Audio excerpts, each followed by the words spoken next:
Ah, Liverpool Football Club, the team that once soared like a majestic eagle over the Premier League, now floundering like a pigeon in a puddle. Is there any hope left for Klopp's army, or are they destined to spend the season wallowing in mediocrity? Well, if losing is an art, then Liverpool is Picasso right now. 5 losses in 6 games, and suddenly, the title race feels more like a title stroll for everyone else. With 5 losses in our last 6 Premier League games, right, are Liverpool out of the title race?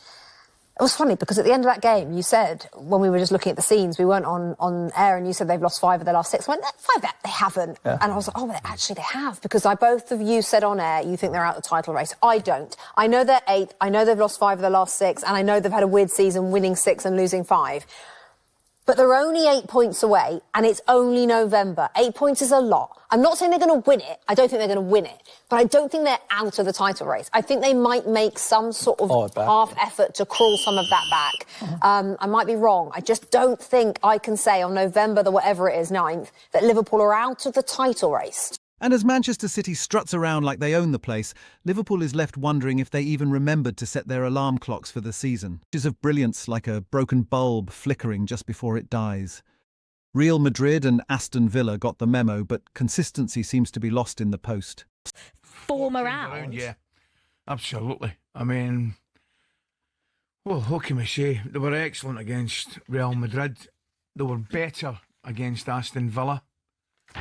But prior to that, going through a real poor patch. And yesterday, I mean, I know goals change games, and we can talk about the disallowed goal, which in my opinion should have stood, but that would be glossing over because they were well beaten in just about every department. That would be the concerning thing. There wasn't really any period during the game where you thought they were in it. They looked, like you were saying, Crystal Palace looked a little bit.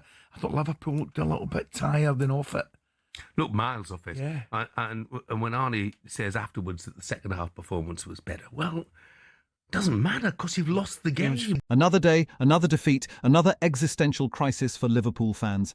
That 3-0 loss was so dire it had supporters questioning their life choices. And yet, here I am at full time and Liverpool have suffered a 3-0 defeat. And I have to say that the performance was so bad that I actually think it's fair if people are worried and annoyed and really unhappy with what they've seen from them today, because I think what you wanted to see more than anything really was backing up those Aston Villa and Real Madrid performances, because they were wins, yes, and you want to see the result go with the performance. But if Liverpool have put in similar performance level and been able to move the ball as easily from back to front, if they've been able to, do the things they want in terms of pressing and defending, and they look convincing, but still ended up on the losing side because Manchester City are Manchester City, I think everybody would have been fine with that.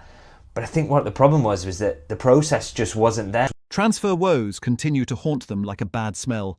If 4 out of 5 signings are flops, you might as well be playing with mannequins. Now, the problem is, if that's true of kind of 4 out of 5 of your signings, that's going to cause you trouble, and it's causing trouble for Liverpool, there's no doubt. As I say, not writing them off in the long term, and we will see how they develop. And I still don't doubt that Wirtz is going to be very good. Kirk, as you forget how young he is. Isak, he just needs to get fit, doesn't he, and get himself on the pitch. But in the short term, we're kind of in a situation where the jury's out, and I think it is, as I say, undeniable that these signings so far are not as good as what has come before them, and it's up to them now to kind of prove that they can step up and that they can be better. But chin up, Liverpool fans. There's always the international break to dwell on why your club is currently a glorified mid-table team. And of course, if you are looking for another kind of positive to take from this, and goodness knows everybody's got 2 weeks now to stew on this, and it's going to be pretty depressing times in the comments section and on social media in general, but there are some positives. With no room for slip-ups and a 27-game marathon ahead, do we really trust Liverpool to suddenly become marathon runners? Or are they more suited to a leisurely stroll by the Mersey? So they've got no margin for error, Liverpool. And on what we've seen over the opening few weeks of the season, do we really believe they can go 27 games unbeaten? I don't. I think the title has already gone. So, can Liverpool rise from the ashes, or are they just going to keep playing with matches?